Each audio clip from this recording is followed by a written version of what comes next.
Good morning guys, ito. Good morning, yan. Araw-araw ganito yung ginagawa. Pagising, alas 5 ng umaga. Tapos, gagawa muna ako ng kape, syempre. Kape muna. Tapos, habang magkakape yan, magluluto na ako. Habang yung niluluto, maglilinis na. Yan. Ganun ang araw-araw na gawain dito. Yan, sobrang dilim pa sa labas. Wala pa makikita kahit anong liwanag. Nagluluto na ako ng itira kaming kanin, kaya magsisimag ako.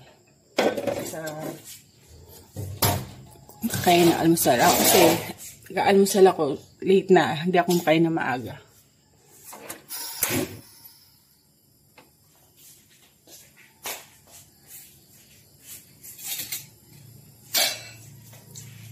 Luto lang naman ako ng sinangag, bilis, hotdog.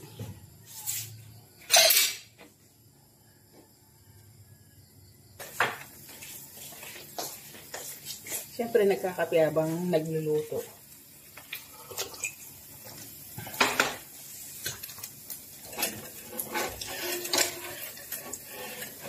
Kailangan yung tira isangag. Sobrang mahal ng bigas talaga ngayon.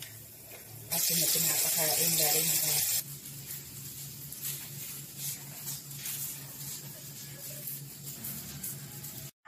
gising ko na rin yung anak ko para makapag-almusal na siya.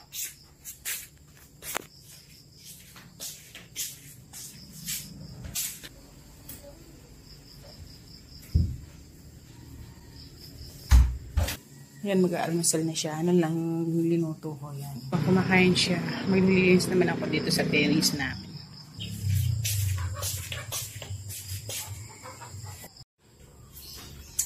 Tapos na siya kumain.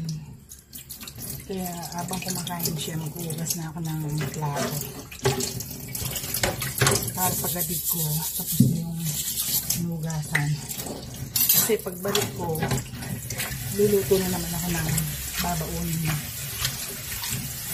Ganyan guys, yung araw-araw na ginagawa ko. Kayo ba? Gaano ka busy kayo? Kaya, yan guys, sige, ingat. Dahil, bibihisan ko na muna siya. Pagpalang araw.